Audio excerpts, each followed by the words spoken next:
Le mariage n'est pas simplement une cérémonie, une fête ou un contrat social. C'est un acte d'adoration, une responsabilité sacrée et un moyen par lequel Allah rassemble deux personnes afin qu'elles s'entraident dans le bien et cheminent ensemble vers le paradis. Pourtant, malgré l'importance immense de cette institution, nous constatons aujourd'hui que de nombreuses erreurs se glissent dans les mariages musulmans. Ces erreurs sont parfois commises par ignorance, parfois sous l'influence des coutumes, parfois à cause de la pression sociale, et parfois simplement parce que les gens ont oublié l'objectif véritable du mariage. Allah dit dans le Coran qu'il a créé pour nous des épouses et des époux afin que nous trouvions auprès d'eux la tranquillité et qu'il a placé entre nous l'amour et la miséricorde. Regardez la beauté de ce verset. Allah ne mentionne pas la richesse. Il ne mentionne pas le prestige. Il ne mentionne pas les décorations, les robes coûteuses ou les grandes salles de réception.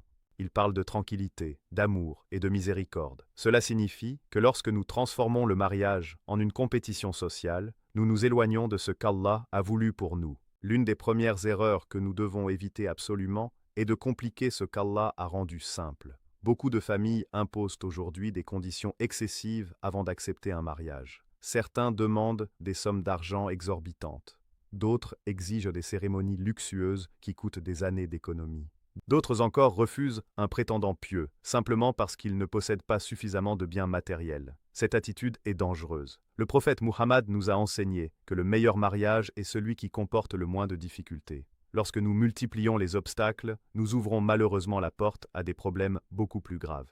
Combien de jeunes hommes souhaitent se marier mais n'en ont pas les moyens à cause des exigences irréalistes imposées par les familles? Combien de jeunes femmes attendent pendant des années parce que les critères choisis par leurs proches sont basés uniquement sur le statut social ou la richesse? Mes frères et sœurs, lorsque la piété est présente, lorsqu'un homme possède un bon caractère et qu'une femme possède une foi sincère, il existe déjà une fondation solide sur laquelle bâtir un foyer. Tout le reste peut être développé avec le temps et avec l'aide d'Allah. Une autre erreur très répandue consiste à donner plus d'importance aux traditions culturelles qu'aux enseignements de l'islam. L'islam est venu pour guider l'humanité entière. Pourtant, certaines personnes donnent à leurs coutumes une importance supérieure aux prescriptions religieuses. Elles disent « c'est ainsi que notre famille a toujours fait », même lorsque cette pratique contredit les principes islamiques. Nous devons toujours nous demander « cette habitude est-elle conforme au Coran et à la Sunna ?» Si la réponse est non, alors nous devons avoir le courage de revenir vers la vérité. Parmi les erreurs graves que l'on observe dans certains mariages figure le gaspillage excessif. Allah nous avertit clairement dans le Coran de ne pas gaspiller. Pourtant, certaines célébrations deviennent des démonstrations de richesse où des sommes énormes sont dépensées pour quelques heures seulement. Des montagnes de nourriture sont jetées. Des décorations coûteuses sont utilisées puis abandonnées. Des familles s'endettent simplement pour impressionner les invités. Est-ce vraiment ce qu'Allah attend de nous? Certainement pas. La bénédiction ne réside pas dans l'excès. La bénédiction réside dans l'obéissance à Allah.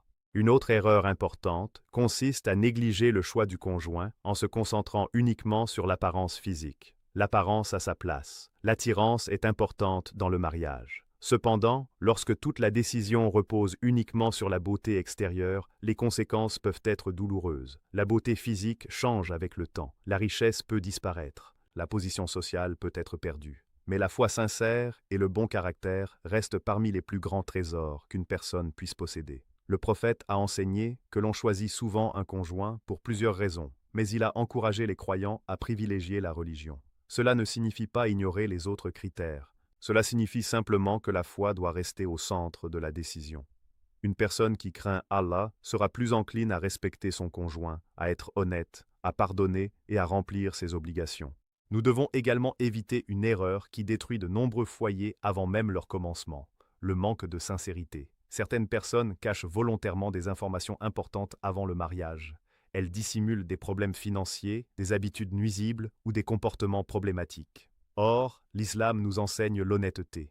Une relation fondée sur le mensonge commence avec une faiblesse qui risque de s'aggraver avec le temps. La confiance est un pilier fondamental du mariage. Mes frères et sœurs, une autre erreur très fréquente consiste à permettre des pratiques interdites lors des célébrations de mariage. Certaines personnes pensent qu'un mariage n'est réussi que s'il ressemble à un spectacle grandiose. Elles oublient parfois les limites fixées par Allah.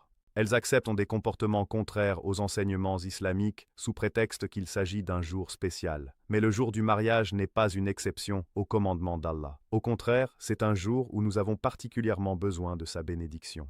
Nous devons comprendre que la véritable réussite d'un mariage ne se mesure pas au nombre d'invités présents ni aux dépenses engagées. Elle se mesure à la quantité de bénédictions qu'Allah place dans cette union. Deux personnes peuvent commencer leur vie dans une petite maison avec très peu de moyens et pourtant vivre dans un bonheur immense grâce à leur foi. À l'inverse, d'autres peuvent posséder tout le confort matériel imaginable, mais manquer de paix intérieure. Une autre erreur que nous devons éviter est l'ingérence excessive des familles après le mariage. Les parents ont une place immense en islam. Nous devons les respecter et les honorer. Cependant, une fois le mariage célébré, le nouveau foyer doit pouvoir se construire sur des bases saines. Lorsque des proches interviennent constamment dans chaque décision, chaque dispute ou chaque détail de la vie conjugale, cela peut créer des tensions inutiles. Le mariage exige également de la patience. Beaucoup de personnes entrent dans cette union avec des attentes irréalistes. Elles imaginent une vie sans difficulté, sans désaccord et sans épreuve. Puis, dès qu'un problème apparaît, elles pensent avoir fait une erreur. Mes frères et sœurs, aucun être humain n'est parfait. Aucun mariage n'est exempt de défis. Même les meilleures relations traversent parfois des périodes difficiles. La différence réside dans la manière dont nous réagissons à ces épreuves. Allah nous enseigne la patience à travers tout le Coran. Le mariage est l'un des domaines où cette qualité devient essentielle. Lorsque chacun cherche à comprendre l'autre, à pardonner ses erreurs et à communiquer avec sagesse, les difficultés deviennent des occasions de croissance plutôt que des causes de séparation. Une autre erreur consiste à comparer constamment son mariage à celui des autres. Aujourd'hui, avec les réseaux sociaux, beaucoup de gens voient des images soigneusement sélectionnées et commencent à croire que la vie des autres est parfaite. Ils comparent leur réalité aux apparences présentées en ligne. Cela crée frustration et insatisfaction. Pourtant, personne ne publie généralement ses difficultés, ses larmes ou ses épreuves. Nous devons être reconnaissants pour les bénédictions qu'Allah nous a accordées, plutôt que de vivre dans la comparaison permanente. Parmi les erreurs les plus douloureuses figure également le manque de respect mutuel. Le respect est indispensable dans toute relation durable. Un mari doit respecter son épouse, une épouse doit respecter son mari. Les désaccords peuvent exister, mais ils ne doivent jamais conduire à l'humiliation, aux insultes ou au mépris. Les paroles prononcées sous l'effet de la colère peuvent laisser des blessures profondes pendant de nombreuses années. Le prophète était un modèle exceptionnel de bonté envers sa famille. Lorsqu'on étudie sa vie, on découvre un homme qui faisait preuve de douceur, de patience et de compassion. Si nous voulons des mariages bénis, nous devons nous efforcer de suivre cet exemple noble. Une autre erreur fréquente est de négliger les droits du conjoint. Beaucoup de conflits apparaissent lorsque chacun se concentre uniquement sur ce qu'il souhaite recevoir, plutôt que sur ce qu'il doit offrir. Lorsque chaque époux cherche sincèrement à remplir ses responsabilités envers l'autre, l'harmonie devient beaucoup plus facile à atteindre. L'islam ne parle pas seulement de droits, il parle aussi de devoirs. Et lorsque les devoirs sont respectés, les droits sont naturellement préservés. Mes frères et sœurs, permettez-moi également de rappeler une erreur subtile mais très dangereuse. Oublier Allah après le mariage. Certaines personnes multiplient les invocations avant le mariage, demandent l'aide d'Allah pour trouver un conjoint et cherchent sa guidance. Puis, une fois mariées, elles deviennent négligentes dans leurs pratiques religieuses. Elles oublient que la même relation avec Allah qui les a conduites au mariage est celle qui protégera leur foyer. Priez ensemble lorsque cela est possible. Encouragez-vous mutuellement dans les bonnes actions. Récitez le Coran dans votre maison. Faites du rappel d'Allah une partie de votre quotidien. Une maison dans laquelle Allah est fréquemment invoqué est une maison remplie de lumière spirituelle. À ce stade de notre échange, mes chers frères et sœurs, si vous trouvez ces rappels bénéfiques, prenez un instant pour soutenir cette diffusion. Abonnez-vous à la chaîne, cliquez sur « J'aime », partagez ce rappel avec votre famille et vos amis afin que davantage de personnes puissent profiter de ces enseignements. Et dans les commentaires, écrivez simplement « Allah Akbar ». Ces mots rappellent une vérité immense. Allah est plus grand que toutes nos difficultés, plus grand que nos erreurs, et plus grand que tous les obstacles qui se dressent devant nous.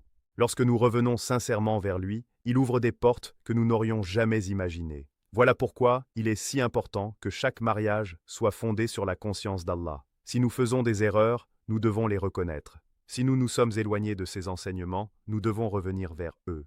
La miséricorde d'Allah est vaste, et il aime ceux qui se repentent sincèrement. Souvenez-vous toujours que le mariage n'est pas une destination finale, c'est un voyage. Un voyage rempli de responsabilités, d'apprentissage, de sacrifices et de récompenses. Chaque sourire offert à son conjoint peut devenir une source de récompense. Chaque acte de patience peut être inscrit parmi les bonnes actions. Chaque effort accompli pour préserver l'unité du foyer peut être une cause de proximité avec Allah. C'est pourquoi nous devons éviter tout ce qui menace cette institution sacrée. Évitons l'orgueil, évitons le gaspillage, évitons les exigences excessives, évitons les comparaisons inutiles, évitons les influences qui nous éloignent du Coran et de la Sunna. Recherchons plutôt la sincérité, la simplicité, la piété, la patience et la gratitude. Lorsque ces qualités deviennent la base du mariage, les foyers se renforcent, les familles prospèrent et les communautés tout entières en bénéficient. Voilà le modèle que l'islam nous propose. Voilà la voie qui apporte la tranquillité dans les cœurs et la bénédiction dans les maisons. Et c'est cette voie que nous devons tous nous efforcer de suivre avec sincérité, humilité et confiance en Allah. Mes frères et sœurs, il existe une autre erreur très répandue dans les mariages aujourd'hui. Une erreur qui semble parfois insignifiante au début, mais qui finit par provoquer de grandes souffrances, le manque de préparation au mariage. Beaucoup de personnes consacrent des mois à préparer la cérémonie, les vêtements, les invitations et les décorations, mais très peu de temps à préparer leur cœur, leur caractère et leur compréhension des responsabilités conjugales. Le résultat est que certains entrent dans le mariage avec beaucoup d'enthousiasme, mais très peu de connaissances sur ce que cette nouvelle étape exige réellement. Le mariage n'est pas seulement le partage d'un toit, c'est le partage des émotions, des responsabilités, des difficultés, des projets et des sacrifices. Une personne peut être excellente dans son travail, très instruite et même très pratiquante dans certains aspects de sa vie, mais avoir encore besoin d'apprendre comment communiquer avec sagesse dans le cadre du mariage. C'est pourquoi il est essentiel de se former, de consulter des personnes de confiance et d'apprendre les enseignements de l'islam concernant la vie conjugale, avant même que les difficultés n'apparaissent. Une autre erreur importante consiste à entrer dans le mariage avec une mentalité purement matérielle. Certaines personnes considèrent leur futur conjoint comme un moyen d'améliorer leur situation financière, leur statut social ou leur réputation. Lorsque les motivations principales sont centrées sur le monde matériel, les fondations deviennent fragiles. Les épreuves financières, les changements de situation ou les difficultés inattendues peuvent alors ébranler fortement la relation. Le croyant doit comprendre que le mariage est avant tout un moyen de se rapprocher d'Allah. Bien sûr, les avantages matériels peuvent exister, mais ils ne doivent jamais devenir l'objectif principal. Lorsque deux personnes s'unissent pour rechercher l'agrément d'Allah, elles possèdent une base solide qui résiste beaucoup mieux aux tempêtes de la vie. Je souhaite également attirer votre attention sur une erreur qui se produit souvent après le mariage, le fait de cesser de faire des efforts pour son conjoint. Avant le mariage, certains consacrent beaucoup de temps à montrer leur meilleur comportement. Ils sont attentifs, patients, généreux dans leurs paroles et soucieux de faire bonne impression. Puis, après le mariage, ils considèrent que ces efforts ne sont plus nécessaires. Or, l'amour ne s'entretient pas tout seul, le respect ne se maintient pas automatiquement. La communication ne s'améliore pas sans effort. Chaque relation a besoin d'attention. Un mot gentil peut illuminer toute une journée. Un geste de considération peut renforcer l'affection entre deux personnes. Le prophète nous a enseigné l'importance de la bonté dans les relations humaines, et cette bonté est encore plus importante au sein du foyer. Parmi les erreurs que nous devons absolument éviter, figure également la propagation des secrets du mariage. Certaines personnes racontent à leurs amis, à leur famille, ou même sur les réseaux sociaux, des détails qui devraient rester privés entre époux. L'islam accorde une grande importance à la préservation de l'intimité conjugale. Lorsque la confiance est brisée, les conséquences peuvent être profondes. Le foyer doit être un lieu où chacun se sent en sécurité. Si un époux craint que ses paroles ou ses faiblesses soient exposées à d'autres personnes, cette sécurité disparaît progressivement. Nous devons protéger l'honneur de notre conjoint, même lorsqu'il n'est pas présent. Nous devons parler de lui avec respect et préserver sa dignité. Une autre erreur fréquente est de laisser la colère gouverner les décisions importantes. Les désaccords sont normaux dans tout mariage. Deux êtres humains ne penseront jamais exactement de la même manière sur tous les sujets. Cependant, le problème apparaît lorsque la colère prend le contrôle. Des paroles blessantes sont prononcées, des accusations injustes sont formulées, des décisions sont prises dans un moment d'émotion intense, puis regrettées plus tard. Le Coran et la Sunna nous enseignent l'importance de la maîtrise de soi. La véritable force ne réside pas dans la capacité à dominer les autres, mais dans la capacité à contrôler sa propre colère. Combien de foyers auraient été préservés si chacun avait pris quelques instants pour se calmer avant de répondre? Combien de blessures auraient pu être évitées si les paroles avaient été choisies avec davantage de sagesse? Mes frères et sœurs, il existe également une erreur particulièrement dangereuse: croire que les problèmes du mariage se résoudront d'eux-mêmes, sans communication. Certaines personnes gardent leur frustration pendant des mois ou même des années. Elles accumulent les déceptions sans jamais exprimer clairement leurs préoccupations. Puis, un jour, une situation mineure provoque une explosion émotionnelle parce que tout ce qui était caché refait soudainement surface. La communication honnête et respectueuse est essentielle. Cela ne signifie pas parler sous le coup de l'émotion ou accuser constamment l'autre. Cela signifie choisir le bon moment, utiliser des paroles appropriées et rechercher sincèrement une solution plutôt qu'une victoire dans une dispute. Parlons également d'une erreur qui touche parfois les familles elles-mêmes: comparer les époux à d'autres personnes. Certains parents disent à leur fille: « Regarde le mari de telle personne ». D'autres disent à leur fils: « Regarde comment l'épouse de telle famille agit ». Ces comparaisons créent souvent davantage de problèmes qu'elles n'en résolvent. Chaque individu possède ses qualités, ses défis et sa personnalité propre. Les comparaisons constantes nourrissent l'insatisfaction et détruisent la gratitude. L'une des plus belles qualités qu'un croyant puisse développer est la reconnaissance. Lorsque nous nous concentrons uniquement sur les défauts, nous devenons aveugles aux nombreuses bénédictions qui nous entourent. Lorsque nous remercions Allah pour les qualités de notre conjoint et que nous apprécions ses efforts, l'atmosphère du foyer devient plus positive. Je voudrais également évoquer une erreur moderne qui affecte énormément les relations conjugales: l'utilisation excessive des téléphones et des réseaux sociaux. Nous vivons à une époque où certaines personnes passent davantage de temps à regarder un écran qu'à parler à leur propre famille. Elles connaissent les détails de la vie d'inconnus à travers Internet, mais ignorent parfois les préoccupations de leur conjoint. Le temps est une richesse précieuse. Lorsqu'un époux ou une épouse ressent qu'il n'est plus écouté ou qu'il n'a plus d'importance, la distance émotionnelle commence à s'installer. Les relations fortes se construisent grâce à la présence, à l'écoute et au partage. Aucun appareil ne peut remplacer cela.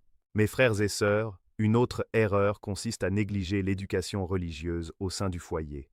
Lorsque le mariage est fondé uniquement sur les aspects matériels de la vie, quelque chose d'essentiel manque. Les familles musulmanes doivent faire du Coran une présence vivante dans leur maison. Elles doivent enseigner à leurs enfants l'amour d'Allah, le respect du prophète et les valeurs de l'islam. Lorsque la foi est absente du foyer, les problèmes deviennent souvent plus difficiles à surmonter.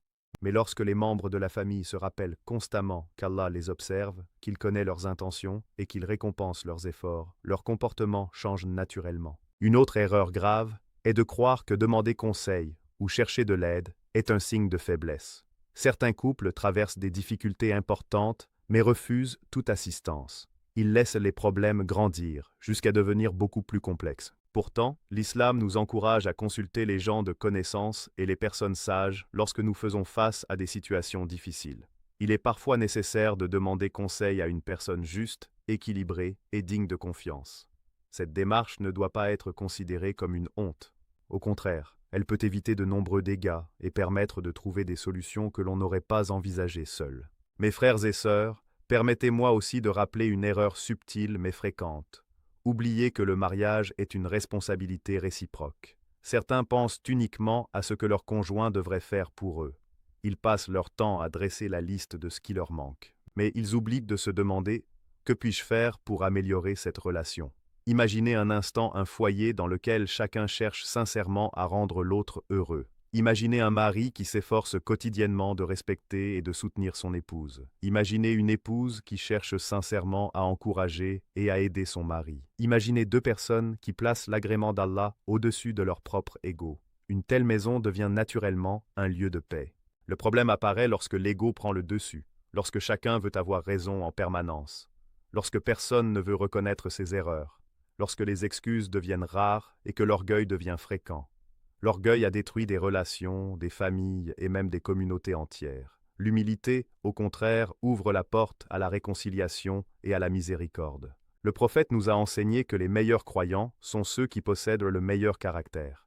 Remarquez qu'il n'a pas limité cette excellence à la mosquée ou au rassemblement public. Le véritable caractère se manifeste surtout à la maison, lorsque personne d'autre ne regarde. C'est là que la patience, la douceur et la sincérité sont réellement misées à l'épreuve. Parfois, certaines personnes apparaissent extrêmement aimables avec les étrangers, mais deviennent dures avec leur propre famille. Cela ne devrait jamais être le cas. Ceux qui vivent avec nous méritent encore davantage notre bonté. Notre conjoint voit nos qualités, mais aussi nos faiblesses. Il mérite donc notre respect, notre gratitude et notre attention. Nous devons également éviter de transformer chaque désaccord en crise majeure. Toutes les différences d'opinion ne nécessitent pas une confrontation. Toutes les erreurs ne nécessitent pas une longue dispute. La sagesse consiste souvent à distinguer ce qui est réellement important de ce qui ne l'est pas. Beaucoup de conflits pourraient être évités si nous apprenions à faire preuve de davantage de souplesse et de compréhension.